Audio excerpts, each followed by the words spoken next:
এমডিএচ দম আলু, ডাল তড়কা এবং মাশরুম মশলা। এমডিএচ দিয়ে রাঁধলে খাবার হবে মজাদার। এমডিএচ আপনাকে সর্বদা নতুন স্বাদ দিতে প্রতিবদ্ধ।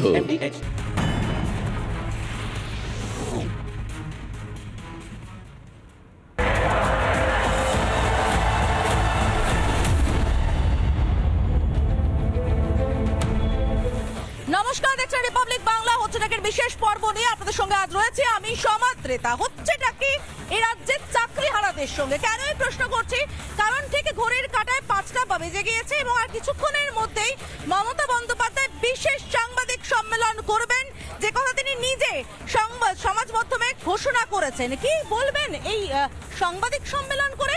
এই বিশেষ সাংবাদিক সম্মেলন কেনই বা? আইনি সংস্থাই বা কত রয়েছে এই সাংবাদিক সম্মেলনের মধ্যে? এই যে চাকরিহারারা লাগাতার বসে আছে, আমার সঙ্গে চাকরিহারা রয়েছে এখানে বিকাশ ভবনের সামনে। যে ছবিটা দেখতে পাচ্ছেন আপনারা, লাগাতার যে ছবিটা দেখাচ্ছি আমরা, সেই ছবিগুলো আমরা লাগাতার দেখা কবে বন্ধ করব, এই নিয়ে আমাদের প্রশ্ন রয়েছে। কি হচ্ছে রাজ্যে চাকরিহারাদের নিয়ে একের পর এক প্রশ্ন তুলব। ঠিক 5টা বাজে, কতক্ষণের মধ্যে মুখ্যমন্ত্রী আসবেন, সাংবাদিক সম্মেলন শুরু করবেন, সেদিকে নজর থাকবে। কিন্তু এরই মধ্যে আরো একটা খবরে আমাদের নজর রাখতেই হচ্ছে, কারণ সেই একই কারণ। বিকেল 5টা বাজে, বিকেল 5টায় স্বাস্থ্য ভবন তো উড়ে যাওয়ার কথা। হুমকি এসেছিল, ইমেল এসেছিল। প্রিয়াঙ্কা রয়েছে সেখান থেকে আমাদের সঙ্গে ভাস্কর রয়েছে স্বাস্থ্য ভবনের সামনে থেকে। স্বাস্থ্য ভবনের ছবিটাও আমরা দেখবো, নজর রাখবো, কারণ স্বাস্থ্য ভবন উড়িয়ে দেওয়ার হুমকি এই নিয়ে পরপর দুদিন এলো। আজ বিকেল 5টা, ঘড়ি কাঁটায় ঠিক বিকেল 5টা বাজে, 5টার সময় স্বাস্থ্য ভবন উড়িয়ে দেওয়ার কথা। 5টা বাজে কি পরিস্থিতি স্বাস্থ্য ভবনে আমরা জানবো প্রিয়াঙ্কা ভাস্করের কাছ থেকে নিশ্চিতভাবে। কিন্তু এই মুহূর্তে সাংবাদিক সম্মেলন শুরু হতে চলেছে। মমতা বন্দ্যোপাধ্যায় পৌঁছে গিয়েছেন, সাংবাদিক সম্মেলন শুরু হতে চলেছে। কি বার্তা দেবেন আপনারা সবাই জানতে পারেন এবং যারা ভুক্তভোগী তারাও জানতে পারে, যাতে কোনো ভুল মেসেজ না যায়। সেই জন্য মনে রাখবেন, আমরা যারাই সরকার চালাই বা যেখানেই থাকি না কেন, আমাদের প্রত্যেককেই একটা আইন মেনে চলতে হয়, সংবিধান মেনে চলতে হয়। এবং আইন মেনে চলার ক্ষেত্রে আমরা যদি আইনের জুরিসডিকশনের বাইরে গিয়ে নিজেদের মতো করি, তাহলে কিন্তু এটা অন্যভাবে কোর্ট নিতে পারে। এবং যেহেতু আমরা রিভিউ পিটিশন অলরেডি করেছি, কিন্তু সুপ্রিম কোর্টে এখন গরমের ছুটি চলছে। গরমের ছুটির সময় আমরা চেষ্টা করেছি এটাকে রেজ করবার, কিন্তু যেহেতু গরমের ছুটি পড়ে গেছে, আমরা সঠিক সময়ে রিভিউ পিটিশন রাজ্য সরকারের পক্ষ থেকে আমরা আবেদন করেছি। সেই আবেদনে পরিষ্কারভাবে আমরা কিন্তু কারো চাকরি যাওয়ার কথা বলিনি। আমরা পরিষ্কার বলেছি যে যারা চাকরি করে তাদের সুযোগ দেওয়া হোক এবং তাদের যেন লিস্টটা বাতিল না করা হয়। কিন্তু সুপ্রিম কোর্ট, আপনারা জানেন যে অলরেডি একটা এই রিভিউ করবার আগে রিভিউটা আলোচনা করার সুযোগ আসেনি এখনো, যেহেতু গরমের ছুটি পড়ে গেছে। গরমের ছুটি পড়ার পরে এটা আলোচনা হবে। কিন্তু আমরা যদি ততদিন অপেক্ষা করি, তাহলে আগের যে অর্ডারটা দিয়ে গেছেন প্রধান বিচারপতি, সেই অর্ডারটা কোনো কারণে যদি আমরা ক্যারি না করি, মানে বহন না করি, তাহলে যদি কখনো বলে দেয় যে তোমাদের তো অর্ডার দিয়েছিলাম, তোমরা সেটা মানোনি, সুতরাং সবটাই বাতিল, এটা আমরা চাই না। যে সুপ্রিম কোর্টের নির্দেশ অনুযায়ী আমরা আমাদের সবটাই রেডি করে রাখবো। যদি রিভিউয়ে বলে আপনাদের পরীক্ষা দিতে হবে না, আপনাদেরটা অ্যাকসেপ্টেড করা হলো, লিস্ট বাতিল করা হলো না, তাহলে আমরা নিশ্চয়ই সুপ্রিম কোর্টের কথা শুনবো, তখন এটা আসবে না।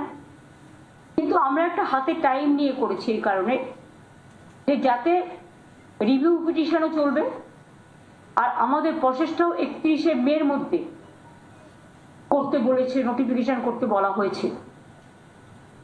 কিন্তু সুপ্রিম কোর্ট খুলবে সম্ভবত জুন মাসের 2nd বা 3rd উইকে, আমি এক্স্যাক্টলি ডেটটা জানি না।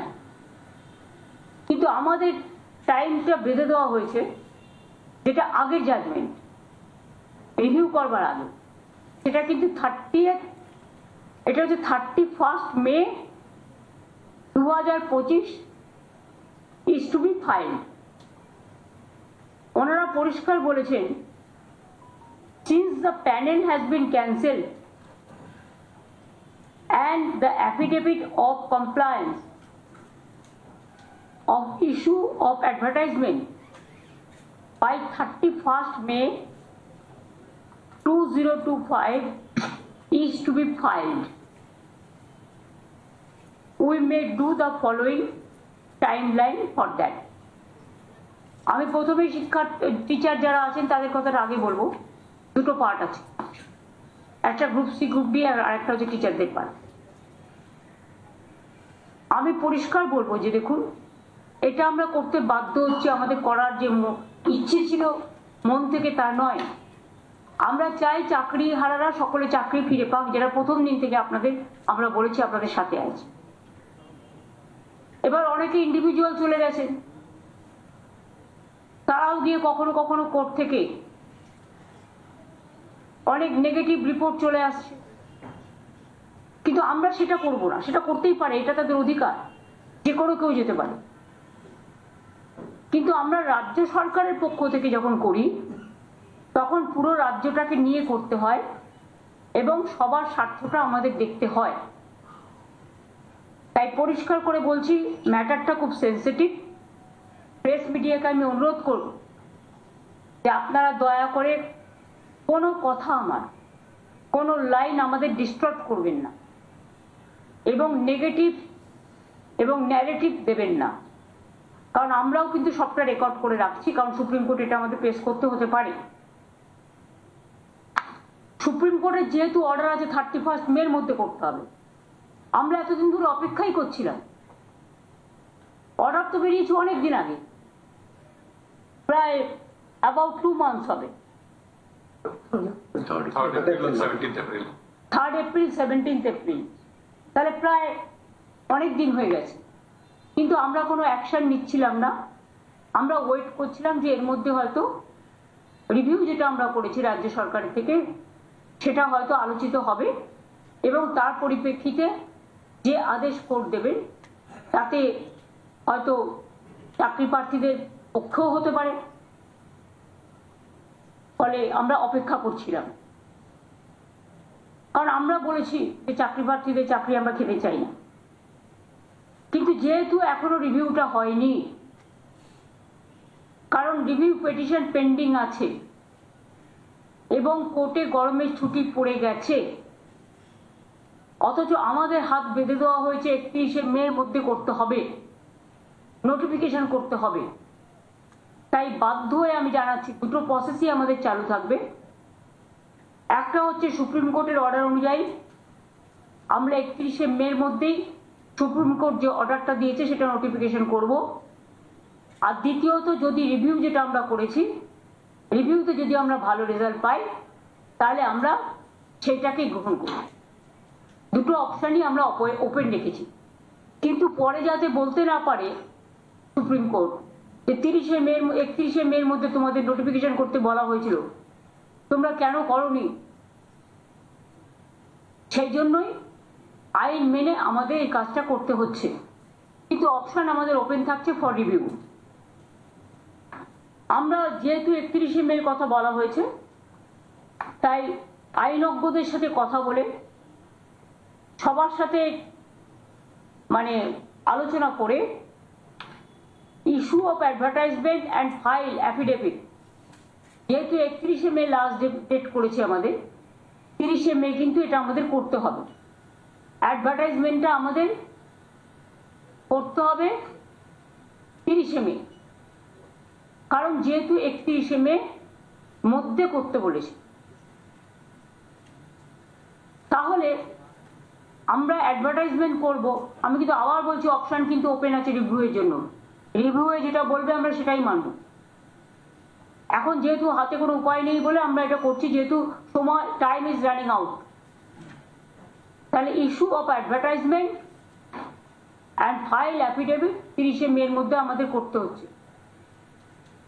যতক্ষণ রিভিউ না হচ্ছে। কমেন্সমেন্ট অফ অনলাইন অ্যাপ্লিকেশন, এটা টাইম দেওয়া হয়েছে 16ই জুন পর্যন্ত। মানে যারা অনলাইনে অ্যাপ্লিকেশন করতে পারবেন 16ই জুন পর্যন্ত। Last date of online application 14ই জুলাই করা হয়েছে, হাতে সময় রাখা হয়েছে, যাতে রিভিউ হতে যদি টাইমটা বেশি লাগে সেই জন্য আমরা ইচ্ছা করে 2 মাস হাতে টাইম রেখেছি। পাবলিকেশন অফ প্যানেল আমরা 15ই নভেম্বর করেছি, কারণ আমাদের ডিসেম্বরের মধ্যে করতে বলেছে। আর কাউন্সিলিং যেটা কমেন্সমেন্ট হবে সেটা 20শে নভেম্বর। আমরা চাইছি নভেম্বরের মধ্যেই, যদি রিভিউতে কিছু বিচার না হয় তাহলে আমরা নভেম্বরের মধ্যেই কাউন্সিলিং করে টোটালটা করে দেব। এখানে যা হয় সিস্টেম অনুযায়ী, যেহেতু কোর্ট বলে দিয়েছে, আমরা কিন্তু বলছি না এটা কোর্টের order, written test, scrutiny, challenge, result publication, interview etc. shall be completed in the meantime. সব প্রসেসই আমরা করে নেব যদি রিভিউতে কিছু আমরা বিচার না পাই। অ্যাডভার্টাইজমেন্ট যেটা করা হবে, advertisement may be made for the 24,203 such posts which have been deemed to be vacant। 24,203 যেটা হাইকোর্টের অর্ডার অনুযায়ী ডিম টু বি ভেকেন্ট হয়ে আছে। যদিও তারা কাজ করছেন, তারা কাজ করে যান, তারা ডিসেম্বর পর্যন্ত মাইনে তো কনফার্ম করেছে সুপ্রিম কোর্ট, আমরা তো অ্যাপিল করেছিলাম। সুতরাং তারা বেশি চিন্তা না করে তারা তাদের কাজ করে যান, আর আমাদের কাজও আমরা করে যাব। অ্যাডিশনাল তাছাড়াও এই 24,203 জন টিচার যেটা ভেকেন্ট আছে সেটা সব মিলিয়ে, তাছাড়াও আরো অ্যাডিশনাল আমরা কিছু ভ্যাকেন্সিস ক্রিয়েট করেছি, কারণ আমাদের অনেক খালি পোস্ট আছে, আমি আপনাদের আগেই বলেছি। 11,517 ভ্যাকেন্সিস ফর 9 and 10, এটা অ্যাডিশনাল, এবং 6,912 ফর 11 and 12 টিচারদের জন্য এক্সট্রা পোস্টও করা হচ্ছে। আর 571 জনের জন্য গ্রুপ সি এবং 1000 গ্রুপ বির জন্যও করা হচ্ছে। তাহলে total vacancies propose to B filled up 44,203। মোট ভ্যাকেন্সিস 44,203। ক্লাস 9-10 চাকরিহারাদের নিয়ে 23,212, ক্লাস 11-12 চাকরিহারাদের নিয়ে 12,514, গ্রুপ সি 2,989, গ্রুপ ডি 5,488। এটা রাখা হয়েছে। যারা চাকরি করে এসছেন অথচ বয়স পেরিয়ে গেছে, এরকম তো অনেক কেস আছে। ধরুন ওদের একটা এজ লিমিট আছে, যারা অ্যাপ্লিকেশন করবেন এই চাকরির জন্য, চাকরিহারাদের চাকরি পাওয়ার ক্ষেত্রে, সেখানে তাদের একটা এজ রিল্যাক্সেশন করা হবে, অর্থাৎ তারা যেন প্রত্যেকেই পরীক্ষায় বসতে পারে, বয়সের জন্য সেটা আটকাবে না। তাছাড়াও আমরা আর একটা অ্যাডভান্টেজ দেবো, সেটা ডিটেলস এখনো তৈরি হয়নি। যারা কাজ করেছেন এতদিন তাদের একটা এক্সপিরিয়েন্স অ্যাডভান্টেজও আমরা দেব, যাতে তারা তাদের কর্মস্থানে থেকে যেতে পারে। আর গ্রুপ সি গ্রুপ ডিটা আমি আজকেই বলছি না, যেটা অ্যাডিশনাল পোস্টটা বলে দিলাম, কিন্তু যাদেরটা টাকা ফেরত দেওয়ার কথা বলা হয়েছে এবং যাদের বাতিল করা হয়েছে, তাছাড়াও অনেক টিচাররা আছে যারা বাতিল হয়ে গেছেন, যাদের বলা হয়েছে তোমরা এই পরীক্ষায় বসতে পারবে না, তারা অন্য ডিপার্টমেন্টে জয়েন করতেই পারে, কোর্ট সেটাও বলে দিয়েছে। সুতরাং আমরা এডুকেশন ডিপার্টমেন্টে যেমন আমাদের লোক প্রয়োজন, কারণ ঘন্টা বাজানোর লোকও নেই, রুম পরিষ্কার করার লোকও নেই, তালা বন্ধ করার লোকও নেই এই ঘটনার ফলে। সেই রকম যেমন আমরা অ্যাডিশনাল গ্রুপ সিডি নিচ্ছি, সাথে সাথে যারা এডুকেশন ডিপার্টমেন্টে কাজ করছেন অথচ তাদের সবারটা বাতিল হয়ে গেছে, ম্যাক্সিমামটা বাতিল হয়েছে, গ্রুপ সি গ্রুপ ডি সবটাই ওরা এডুকেশন ডিপার্টমেন্টে নিতে পারবে এসএসসি। হ্যাঁ, তাহলে ওরা এডুকেশন ডিপার্টমেন্টেও অ্যাপ্লাই করতে পারে। ওরা তাছাড়াও আমরা আরো 3-4টে ডিপার্টমেন্ট অপশন দেবো, কিন্তু সেটা আমরা আলাদা করে নোটিফাই করব, কারণ যেহেতু ওটার সাথে এটার সম্পর্ক নেই। আর আমরা যেহেতু চাই না কারো চাকরি চলে যাক, কেউ ব্যাংক লোন নিয়েছে, কেউ গাড়ির লোন নিয়েছে, কেউ বাড়ির লোন নিয়েছে, কারো বৃদ্ধ বাবা মা আছে, কারো ছেলে মেয়েরা আছে, তাই মানবিকতার স্বার্থে তারা নিশ্চয়ই অ্যাপ্লাই করতে পারে, এডুকেশন ডিপার্টমেন্টেও করতে পারে, এবং তাছাড়া আরো 3-4টে ডিপার্টমেন্ট আমরা দিয়ে দেবো, যাতে যেটা তারা প্রয়োজন মনে করবে সেই নোটিফিকেশনটা আমরা 3-4 দিন পরে করে দেবো। গ্রুপ সি গ্রুপ ডির ক্ষেত্রে আগে টিচারদের নোটিফিকেশনটা হবে 30শে মে, যেহেতু 31শে মে লাস্ট ডেট। আর গ্রুপ সি গ্রুপ ডি যেটা বাতিল করে দিয়েছি যে লিস্ট, তাদের জন্য আমরা অন্য ব্যবস্থা করব, অল্টারনেটিভ দেখব, রিভিউয়ে যদি কিছু হয় বেটার, না হলে আরও যত ডিপার্টমেন্ট আছে সুপ্রিম কোর্ট বলেছে যে আপনারা পোস্ট ক্রিয়েট করে তাদের নিতে পারেন। সুতরাং আমরা 3-4টে ডিপার্টমেন্টকে বেছে নেব, সেটা কথাবার্তা চলছে, আইনজীবীদের পরামর্শও নেওয়া হচ্ছে, এবং সেটা আমরা 31শে মে টিচারদেরটা করার পরে অ্যাফিডেভিট আমরা 3-4 দিন পরে গ্রুপ সিডিটা আলাদা করে করব, মানে যাদের চাকরি চলে গেছে। আর বাদবাকিটা আমার মনে হয় রিভিউয়ের জন্য আমাদের অপেক্ষা করা উচিত। এখনই একথা বলা উচিত না আমরা পরীক্ষা দেব না, দিচ্ছি না, দিতে পারবো না, তাহলে তো চাকরিটাই থাকবে না। এটা তো আমাদের অর্ডার নয়, এটা সরকারের অর্ডার নয়, এটা আমাদের কিছু উদ্দেশ্য প্রণোদিতভাবে কিছু স্বার্থপর মানুষ গভর্নমেন্ট কোর্টে গিয়ে এটা ক্যান্সেল করেন লিস্ট, তারা লিস্টটা বাতিল করেছেন তাদের নিজেদের স্বার্থে। আজকে তারা আবার বন্ধ হয়ে ঢুকবার চেষ্টা করছে। আমি শিক্ষার্থীদের বলবো, শিক্ষক শিক্ষিকা গ্রুপ সিডি যারা আছেন আমার কাছে সবাই সমান। সুপ্রিম কোর্টের আদেশ অনুযায়ী আপনারা প্লিজ অপশন 2টাকেও কাজে লাগান, অপশন 1টাকেও কাজে লাগান। অপশন 1 যদি হাত থেকে বেরিয়ে যায়, তারপরে যদি অপশন 2 রিভিউ করে আমরা যদি বিচার না পাই, তাহলে কিন্তু আপনাদের আর সুযোগ থাকবে না চাকরিটা ফিরে পাওয়ার। আমরা চাই আপনারা চাকরি ফিরে পান। অপশন 1টাও হাতে রাখুন, যথাসময়ে অ্যাপ্লিকেশনটা ফেলে রাখুন, পরীক্ষায় ডাকলে যাবেন। আর আমি আশা করি তার মধ্যে গরমের ছুটি, আমি জানি না কবে খুলবে কোর্ট,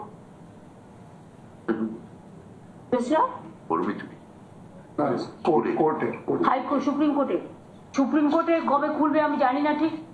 সুপ্রিম কোর্টে গরমের ছুটিটা শেষ হওয়ার পরেই আমরা রিভিউ পিটিশনটা নিয়ে আবার রেজ করব, এবং তার জন্য অনেকটা টাইমও রাখা হয়েছে, যাতে আমরা একটা সুযোগ নিতে পারি। চেষ্টা করবো অন্তত কথা বলার।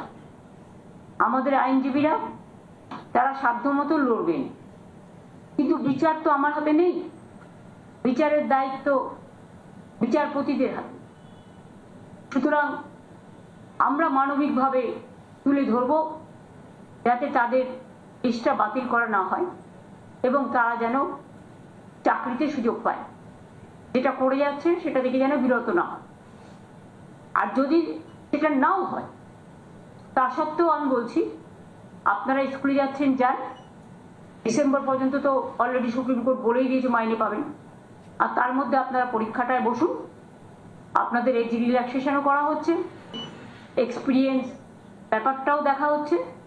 সুতরাং আমি আশা করি আপনারা যথাযথ জায়গায় ফিরে আসার জন্য মর্যাদা সহকারে সসম্মানে নিজেদেরটা রক্ষা করুন। নিশ্চয়ই সুযোগ আসবে, সুযোগটা সদ্ব্যবহার করুন।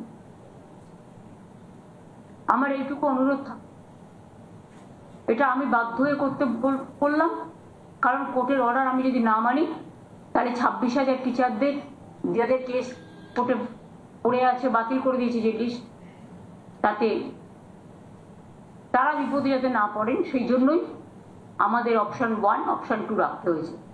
অপশন 1 এটা কোর্টের ভার্ডিক্ট অনুযায়ী, অপশন 2 আমরা আবার রিভিউ করেছি। আমরা চেষ্টা করব যাতে ওদের না বুঝতে হয়, যাতে ওদের এগোতে না হয় সেটা।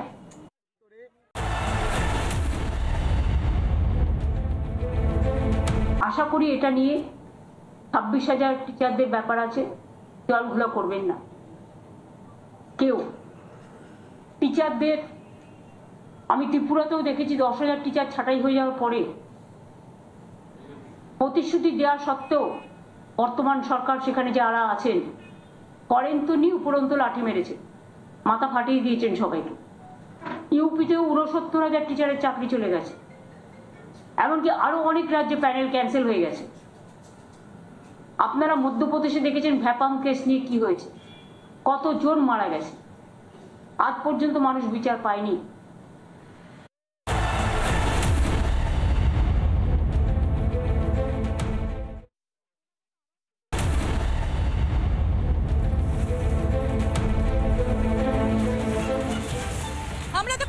মমতা বন্দ্যোপাধ্যায়ের বক্তব্য আইনি সংস্থানের বাইরে গিয়ে কোনোটাই হচ্ছে না সেটা একদম সাফ হয়ে গেল, অর্থাৎ পরীক্ষাটা কিন্তু দিতেই হচ্ছে।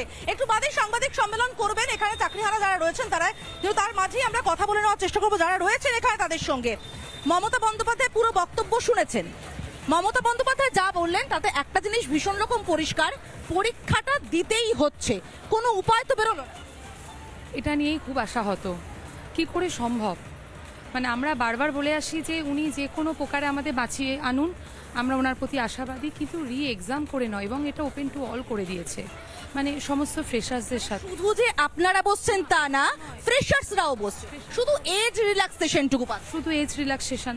এবং এখন যা মানসিক পরিস্থিতি, এখন বলছে আপনারা স্কুলে যান, আমরা স্কুলেও যাব, পড়াবো, আবার টোটাল ডিউটি পালন করব, তার সাথে আবার ফ্রেশার্সদের সাথে কম্পিটিশন। মানে আমরা যে আজকে 10 বছর আগে যে প্রিপারেশন, এখন এই মানসিক কন্ডিশনে কি সেই প্রিপারেশন? এটাতে খুবই আশাহত।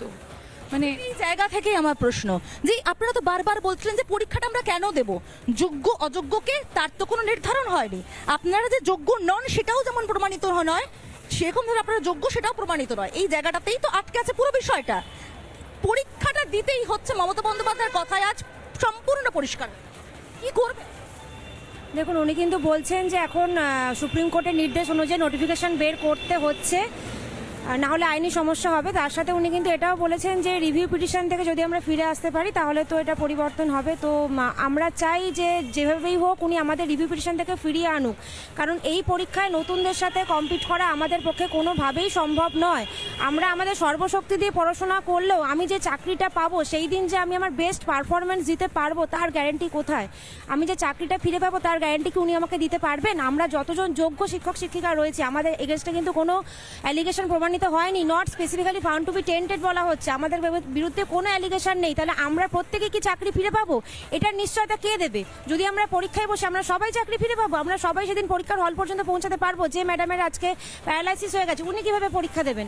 এই জায়গায় তো সমস্যাটা হচ্ছে যে হাত থেকে বেরিয়ে গেছে মাঝের অন্তত 7-10টা বছর, হাত থেকে সির্ফ বেরিয়ে চলে গিয়েছে।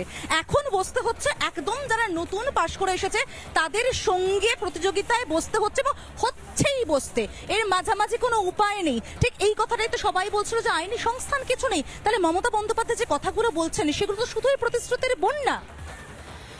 উনি প্রতিশ্রুতি দিয়েছেন, উনি এখনো আজকেও বললেন যে আপনারা স্কুলে যান, আমি দেখছি, মানে রিভিউ অবধি উনি বলছেন। এরপর যদি দেখা যায় যে রিভিউতে উনি লাস্ট অবধি, আমি একটা কথা শুনলাম, উনি বললেন রিভিউর জন্য কিন্তু আমরা স্ট্রংলি লড়ছি, কিন্তু এটার সাথে সাথে বলছে যদি রিভিউতে না জিততে পারি তাহলে এক্সাম দিতে হবে। তাহলে মানে রিভিউতে যেতে পারবেন না, এই অপশন রয়েছে, উনি নিজেই বুঝতে পারছেন। অপশন থাকছে, হতেই পারে, আমরা কেউ জানি না যে সামনে কি হতে চলেছে। মানে ডিসেম্বরের পরে কার্যত যে মাইনেটা এখনো হাতে আসছে, ডিসেম্বরের পরে হতে পারে একেবারে সরকারি বেকার হয়ে গেলেন, একেবারে সরকারি বেকার, স্ট্যাম্প মারা বেকার, ডিসেম্বরের পরেই হয়ে যেতে পারেন। ভাবতে পারছেন কি ভয়ানক অবস্থা হবে? পরীক্ষার থেকে ভয় তো আমার ওই জায়গাতে, আজকে পরীক্ষায় যে ব্যর্থ হই আমি, তখন আমি কোথায় যাব? আমার তো সেই বয়সটা নেই। একটা 25 বছর আর 36 বছর তো এক নয়। আজকে আমার সংসারের দায়িত্ব, বাচ্চা আছে, আমি রোজগার দিকে যাব না, পড়াশোনা করবো না, স্কুলে যাবো না, নিজের কাজ করব, কোনটা করব আমি? আমি ভেবে আমি মানে বিমর্ষ হয়ে বসে আছি। এখন আমি ভাবতে পারছি না আমি কী করবো। এখন এই পরীক্ষার নোটিশ মানতে পারছি না, এক কথায় মানতে পারছি না। ওই বয়সটা নেই আর দিদি, ওই বয়স নেই। একটা বয়স থাকে, সব কিছু বয়স থাকে। একটা ল্যাংড়া ঘোড়া আমরা এখন ল্যাংড়া ঘোড়া এখন আমরা দেশে ধরতে পারবো না ওদের সঙ্গে। নতুন দেশে সম্ভব, কখনোই সম্ভব নয়। বড় কথা, যাদের চাকরি বাতিল হয়ে যাবে তাদেরকে বলছেন আমাদের তালা লাগানোর লোক দরকার, আমাদের ঘর পরিষ্কারের লোক দরকার। মানে আমি বুঝতে পারছি, আর চক ডাস্টার হাতে যারা জাতির মেরুদণ্ড তৈরি করেন তারা তালা লাগাবেন, ঘর পরিষ্কার করবেন, এটা তো কোনো মতেই সম্ভব নয়। আমরা যাব, আমরা এখনো আমরা চাই আমাদের সসম্মানে ফেরানো হোক। মানে সেটা রি এক্সাম করে, কিন্তু কিভাবে সম্ভব আমার মাথায় এটা কিছুতেই আসছে না। কোনোভাবে রি এক্সাম করে আমরা পারবো না এই কম্পিটিশানে। যারা আজকে রানিং তারা তো পড়াশোনার মধ্যে রয়েছে, আর আমরা একটা স্কুলে আমাদের অনেক দায়িত্ব থাকে, খাতা দেখা থাকে, পরীক্ষা ডিউটি থাকে, হ্যাঁ, প্রতিদিন 5টা 6টা করে ক্লাস থাকে, এবং ওই এক্সস্টেড হয়ে ডেলি আমি স্কুল করার পর এসে আবার আমাকে মাথায় মেন্টাল নিতে হবে। আর মাথায় চিন্তা ঘুরবে কি, আমি যদি না পাস আউট হতে পারি তাহলে কি হলো? আমার এই যে 6 বছরে আমি সৎভাবে 7 বছর ধরে চাকরি করে এলাম, তাহলে আমি তার কি ভ্যালু পেলাম? এই জায়গাটাতে এই যে 7টা বছর তো জীবন থেকে বেরিয়ে গেছে, হাত থেকে জাস্ট বেরিয়ে গিয়েছে, এরপরও পরীক্ষাতে বসতেই হচ্ছে। মমতা বন্দ্যোপাধ্যায়ের কথা সাফ পরিষ্কার হয়ে গেল যে উনিও কিন্তু আইনের বাইরে যেতে পারছেন না। তাই এতদিন ধরে যে কথাটা বলেছে কারোর চাকরি যাবে না, কারোর চাকরি যাবে না, সেটা আজ কতটা ভুয়ো প্রতিশ্রুতি মনে হচ্ছে? সবটাই এখনো অনিশ্চয়তার মধ্যেই রয়েছে। আমরা কিন্তু এখনো বুঝতে পারছি না যে আমরা চাকরি ফিরে পাবো কিনা। রিভিউতে যদি জিতে গেলাম ঠিক আছে, যদি রিভিউতে আমরা হেরে যাই, এখানে একটা যদি আছে, হ্যাঁ, রিভিউতে যদি আমরা না ফিরতে পারি তাহলে আমাদের সেই পরীক্ষায় বসতেই হচ্ছে, এবং সেই একই কথা আমি বলবো, পরীক্ষায় বসলেই যে আমি চাকরি ফিরে পাবো তার নিশ্চয়তা আমাকে কে দেবে? যদি পরীক্ষাটা না পাশ করতে পারেন তাহলে কি হবে?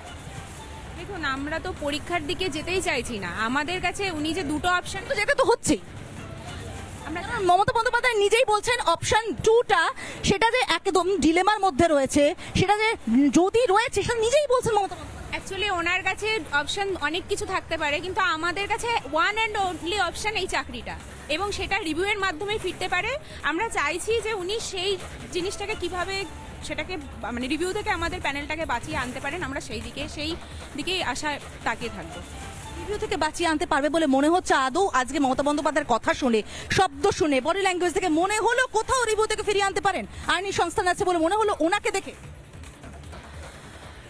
এখন অবধি বলবো, উনি বারবার বলেছেন যোগ্য শিক্ষক শিক্ষিকার চাকরি কোনোভাবে যাবে না। ওনার এই প্রতিশ্রুতির ওপর ভরসা করে বলছি, ওনাকে রিভিউতে স্ট্রংলি আমাদের জন্য লড়তে হবে। যদি রিভিউ মানে যেভাবে হোক স্ট্রংলি লড়ে আমাদেরকে ফিরিয়ে আনতে হবে, কারণ আমরা রি এক্সাম কোনো মতেই দিতে পারবো না। এখান থেকে আমরা চাকরি হারাতের সঙ্গে কথা বললাম। আমার সঙ্গে একজন আইনজীবী রয়েছেন, পৃথ্বীজয়। আমি চেষ্টা করবো পৃথ্বীজয়ের কাছে যাওয়ার জন্য। পৃথ্বীজয়ের কাছে আমরা জানার চেষ্টা করবো সত্যি সত্যি আইনি সংস্থান কতটা রয়েছে। আমার সঙ্গে পৃথ্বীজয় রয়েছে, পৃথ্বীজয় রয়েছে এবং মানসবাবু রয়েছেন আমার সঙ্গে।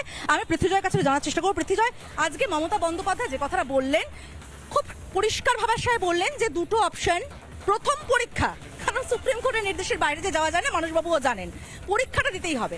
এবং অপশন 2 বলার সময় বারবার উনি বলছেন যদি রিভিউ পিটিশনে হয়, যদি হয়, যদি শব্দটা কিন্তু মমতা বন্দ্যোপাধ্যায়ের মুখে আমরা যদি গুনি অন্তত 2 থেকে 3 বার তো শুনেইছি। আমি আবারও গিয়ে শুনবো অফিসে গিয়ে কতবার বলেছেন যদিটা, অনেকবার যদি বলেছেন।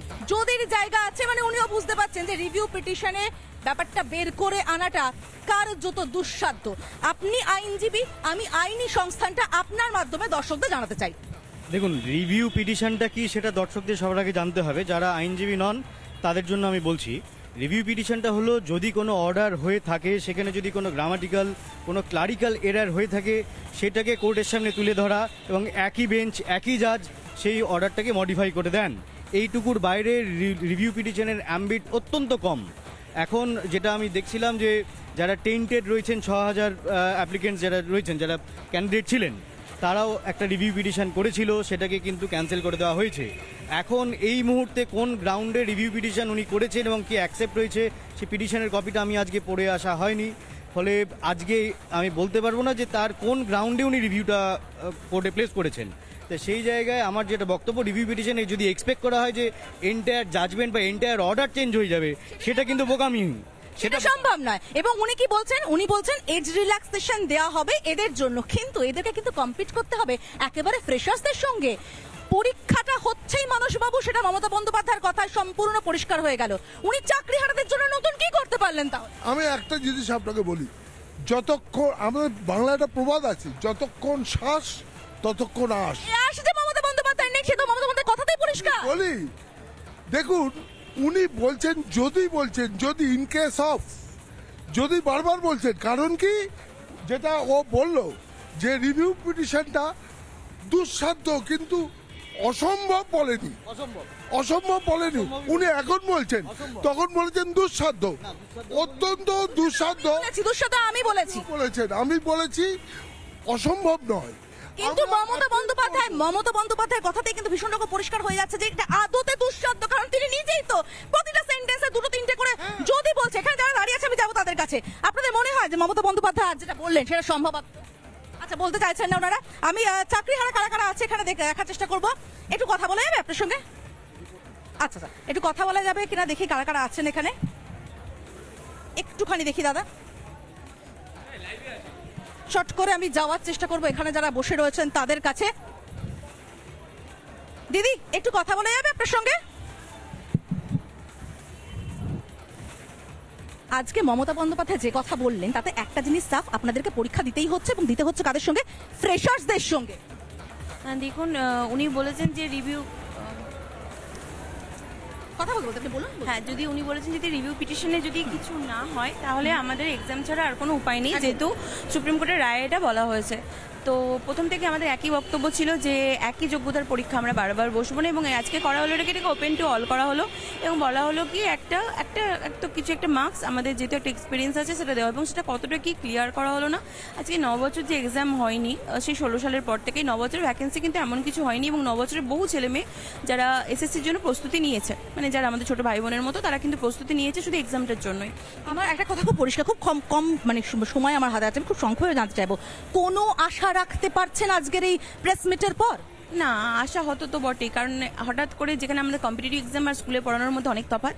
আজকে আমাকে স্কুল করতে হবে, আজকে আমার ফ্যামিলিকে দেখতে হবে, তার মধ্যে আজকে এই কয়েকটা মাসের মধ্যে আমাকে নাকি পুরো প্রস্তুতি নিয়ে একটা হিউজ সিলেবাস আমাদের এসএসসিতে থাকে, সেই সিলেবাসটা কমপ্লিট করে আমাকে এক্সামেও বসতে হবে। তো এখানে আশা হতো যদি না আমরা রিভিউ পিটিশনে কিছু ভালো কিছু পাই, তাহলে এখানে আশা হতো তো অবশ্যই, যেহেতু এটা ওপেন টু অল করা হয়েছে, এবং কিভাবে কি হবে কিন্তু পুরো প্রসিডিওর কিন্তু আমরা এখনো আমাদের ধারণাটা স্বচ্ছ নয়। অনেক ধন্যবাদ আমার সঙ্গে কথা বলার জন্য। আমরা কথা বলছিলাম ওনাদের সঙ্গে, এবং আইনজীবী থেকে শুরু করে আমাদের সঙ্গে যিনি রাজনৈতিক কর্মী ছিলেন মানসবাবু, তিনিও কিন্তু খুব পরিষ্কার বলে দিচ্ছেন যে আদতে এই জায়গাটা অসম্ভবের মতো একটা জায়গায় দাঁড়িয়ে যাচ্ছে। আদতেও চাকরিহারারা চাকরি পাবেন এরকম কোনো আশার জায়গা অন্তত নেই দেখতে পাচ্ছি আমরা। এই খবর তো অবশ্যই নজর রাখবো, কিছুক্ষণ বাদে সাংবাদিক বৈঠক করবেন চাকরিহারারা, সেদিকে অবশ্যই নজর রাখবো। কিন্তু এই মুহূর্তে আরো একটি গুরুত্বপূর্ণ খবর আমাদের নজর রাখতেই হচ্ছে। মুক্ত জামাত নেতা এটিএম আজহারুল ইসলাম, ফাঁসির সাজাপ্রাপ্ত আসামি আজহারুল মুক্ত। ৭১-এর মুক্তিযুদ্ধে মানবতা বিরোধী অপরাধে তার বিরুদ্ধে মামলা ছিল। এই মুহূর্তে এই খবর আমাদেরকে নজর রাখতেই হচ্ছে। আন্তর্জাতিক অপরাধ ট্রাইব্যুনাল মৃত্যুদণ্ড দেয়, ফাঁসির সাজা রদ করে বেকসুর খালাস জামাত নেতাকে। মুক্ত জামাত নেতা এটিএম আজহারুল ইসলাম, ফাঁসির সাজাপ্রাপ্ত আসামি আজহারুল মুক্ত। ৭১-এর মুক্তিযুদ্ধে মানবতা বিরোধী অপরাধে মামলা, আন্তর্জাতিক অপরাধ ট্রাইব্যুনাল মৃত্যুদণ্ড দেয়, ফাঁসির সাজা রদ করে বেকসুর খালাস জামাত নেতাকে। জামাত নেতার আইনজীবী তিনি কি বলছেন শুনে নেব।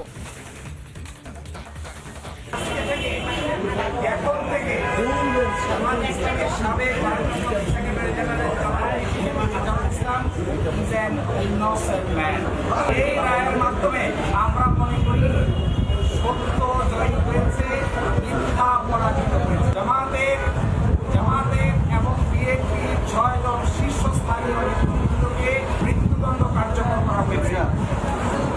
৫ জন জেলেই কারাবরণ করেছেন, জেলেই মৃত্যুবরণ করেছেন। দুনিয়ার ইতিহাসে এটা নজিরবিহীন নির্যাতনের সামিল। এই মুহূর্তে আমাদের সঙ্গে নিউজ রুম থেকে রয়েছে আমাদের সিনিয়র ময়ূক রঞ্জন ঘোষ এবং ময়ূকের কাছে সরাসরি ময়ূক, আজহারুল ইসলাম ফাঁসির সাজাপ্রাপ্ত, তাকে ছেড়ে দেওয়া হলো, সন্ত্রাসে আরো খানিকটা যেন ঘি ঢেলে দেওয়া হলো। সমান্তিতা, দেখো, সন্ত্রাসবাদীদেরকে তো বাংলাদেশ বারবার ছেড়ে দিচ্ছেই, কিন্তু এবার বোধহয় ভারতের নড়েচড়ে বসা উচিত। তার কারণ এই আজহারুল ইসলাম কোথাকার, কোন প্রদেশের বা কোন জেলার? এই আজহারুল ইসলাম ছিল রংপুরের এবং 1971 সালেও আজহারুল ইসলাম পাকিস্তানিদের সাথে ছিল। 2000 সালের পর থেকে লাগাতার রংপুরে বসে রংপুরের কমান্ড্যান্ট হয়ে জামাত নেতা এই আজহারুল চেষ্টা করে গেছিল রংপুরের ঠিক ওপারটা ওদের কাছে, অর্থাৎ শিলিগুড়ি করিডোর, যেটাকে আমরা চিকেন স্নেক বলি। ভারতের চিকেন স্নেককে বিচ্ছিন্ন করার পেছনে যারা যারা ছিল তাদের মধ্যে থেকে অন্যতম এই আজহারুল ইসলাম। আবারও বলছি, ভারতের চিকেন স্নেককে বিচ্ছিন্ন করার পেছনে যারা যারা ছিল তাদের মধ্যে থেকে অন্যতম এই আজহারুল ইসলাম, যে আজহারুল ইসলামকে মৃত্যুদণ্ড সাজাপ্রাপ্ত একজন, তাকে আজকে ছেড়ে দিল। এবং আজহারুল ইসলাম কিন্তু ঢাকাতে এসে নিজের রিটায়ারমেন্ট লাইফ কাটাবে না। আজহারুল ইসলাম, আমার কাছে যা খবর আছে, সে আবার রংপুরে ফিরে যাচ্ছে, অর্থাৎ শিলিগুড়ি থেকে, জলপাইগুড়ি থেকে, জয়গাঁও থেকে মাত্র কয়েক কিলোমিটার দূরে একজন সন্ত্রাসবাদী, সে একেবারে মুক্ত হয়ে বসে থাকবে শুধু নয়, সে নিজের অর্গানাইজেশন বৃদ্ধি করবে। একটা সময় সে চিকেন স্নেককে কেটে দেওয়ার চেষ্টা করেছিল, শিলিগুড়ি করিডোরকে কেটে দেওয়ার চেষ্টা করেছিল, আবার সেই একই কাজকর্ম করতে পারে। এবং মোহাম্মদ ইউনুস এই জিনিসগুলো জানেন না। না, মোহাম্মদ ইউনুস আসলে যে কথাটা বলেছিলেন, 7 সিস্টার একটা দেশ, ঠিক সেভাবেই 7 সিস্টারকে কাট অফ করার জন্য শিলিগুড়ি করিডোর বা চিকেন স্নেককে ব্যবহার করে এই আজহারুল ইসলাম যেভাবে জঙ্গিপনা শুরু করার চেষ্টা করেছিল 2000 সালে বা 2002 সালে, ঠিক সেই জিনিসটারই পুনরাবৃত্তি করতে চায় বর্তমানে ইউনুসের আমলে। সমাদৃতা।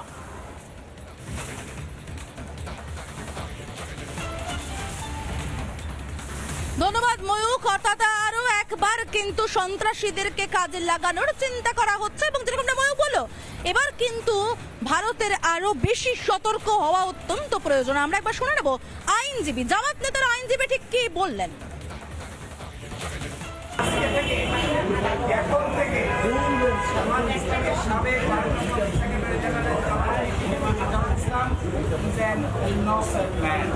এই রায়ের মাধ্যমে আমরা মনে করি সত্য জয়ী হয়েছে, মিথ্যা পরাজিত হয়েছে। জামাতের এবং বিএনপির 6 জন শীর্ষস্থানীয় নেতৃত্বকে মৃত্যুদণ্ড কার্যকর করা হয়েছে। 5 জন জেলেই কারাবরণ করেছেন, জেলেই মৃত্যুবরণ করেছেন। দুনিয়ার ইতিহাসে এটা নজিরবিহীন নির্যাতন।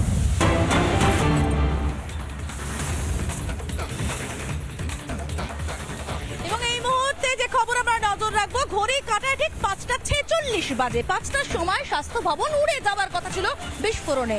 একবার হুমকি নয়, এই নিয়ে দ্বিতীয়বার হুমকি এলো, পরপর দুদিন হুমকি এলো স্বাস্থ্য ভবন উড়ে যাবে। আমাদের প্রতিনিধিরা সেখানে সকাল থেকে রয়েছেন এবং বোঝার চেষ্টা করছেন যে এই হুমকি, এটা কি আদৌ হুমকি দেওয়া হচ্ছে কোনো কারণে, প্র্যাঙ্ক করা হচ্ছে, নাকি উদ্দেশ্য রয়েছে সেখানে সাংবাদিকদের থেকে আরম্ভ করে পুলিশকে আটকে রাখার। এই বিষয়টা তো অবশ্যই আমাদের নজর রয়েছে। স্বাস্থ্য ভবন থেকে আমাদের প্রতিনিধিরা লাগাতার ছবি তুলে ধরছে। 5টা কেন, 5:46, 6টা, 6:30 আমরা থাকবো, আমরা দেখবো নিশ্চিতভাবে যে কারা এই ধরনের ভুয়ো খবর ছড়াচ্ছে। কারণ স্বাস্থ্য ভবন পুলিশে ছয়লাভ তল্লাশি করে দেখা গিয়েছে এমন কিছু সন্দেহজনক পাওয়া যায়নি যেখান থেকে আশঙ্কার জায়গা তৈরি হতে পারে। তাহলে পরপর দুদিন এই ধরনের হুমকি কারা দিল? ইমেলের মাধ্যমে জানানো হলো ঠিক বিকেল 5টার সময় স্বাস্থ্য ভবন নাকি উড়ে যাবে, বিশাল বিস্ফোরণ ঘটানো হবে। কোথায় কি? স্বাস্থ্য ভবন তো একদম ঠিকঠাক রয়েছে।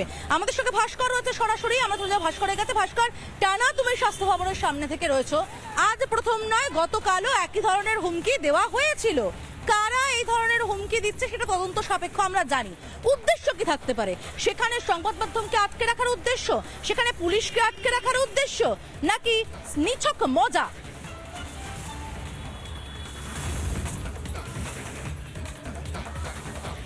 একদমই সমাজতা, দেখো এটাই সব থেকে বড় প্রশ্ন। তবে এই মুহূর্তে জানিয়ে রাখতে চাইবো গোটা বাংলার মানুষকে, যারা রিপাবলিক বাংলার মাধ্যমে স্বাস্থ্য ভবনের দিকে নজর রেখেছেন, আমি সুস্থ আছি। আমার ভিডিও জার্নালিস্ট তার পাশাপাশি আরও যারা যারা স্বাস্থ্য ভবনে এসেছিলেন তারা প্রত্যেকেই সুস্থ আছেন, এমনকি স্বাস্থ্য ভবন সেই বিল্ডিংটাও সম্পূর্ণভাবে অক্ষত রয়েছে।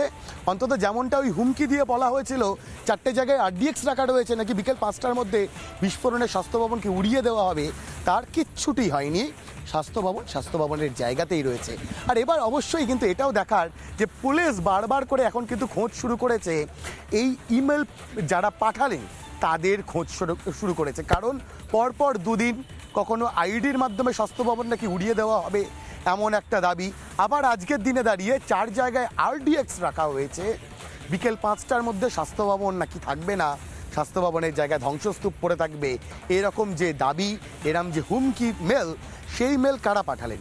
তুমি যে প্রশ্নটা করছিলে, পুলিশ সাংবাদিকদেরকে এই জায়গায় আটকে রাখার চেষ্টা, অন্য কোনো দিক থেকে নজর ঘোরানোর চেষ্টা, নাকি স্রেফ ফাজলামো করার জন্য, স্রেফ মজা করার জন্য এই ধরনের মেল পাঠানো হয়েছে, এখন পুলিশ সেটাই কিন্তু খতিয়ে দেখছে। ইতিমধ্যেই জানিয়ে রাখি IP অ্যাড্রেস, সেই IP অ্যাড্রেস জোগাড় করে কিন্তু পুলিশ খোঁজ করার চেষ্টা করছে ঠিক কোথা থেকে এই ইমেলগুলো পাঠানো হয়েছিল। আর এই মুহূর্তে দাঁড়িয়ে তোমাকে স্বাস্থ্য ভবনের ছবিটা দেখিয়ে দেবো বিশাখা, দেখো সমাজিত এই মুহূর্তে স্বাস্থ্য ভবনের যে ছবিটা, সেই ছবিটা যদি দেখাই, দেখো স্বাস্থ্য ভবন থাকবে। ভাস্কর, কোত্থেকে ইমেলগুলো পাঠানো হয়েছিল, কারা কারা এই হুমকি দিয়েছে, তারা কি কারণে হুমকি দিয়েছে, সেদিকে অবশ্যই আমাদের নজর থাকবে। আপাতত তোমাকে ধন্যবাদ ভাস্কর। অন্যান্য খবর নিয়ে ফিরে আসছে একটা ছোট্ট বিরতির পর। সঙ্গে থাকুন, দেখতে থাকুন রিপাবলিক বাংলা।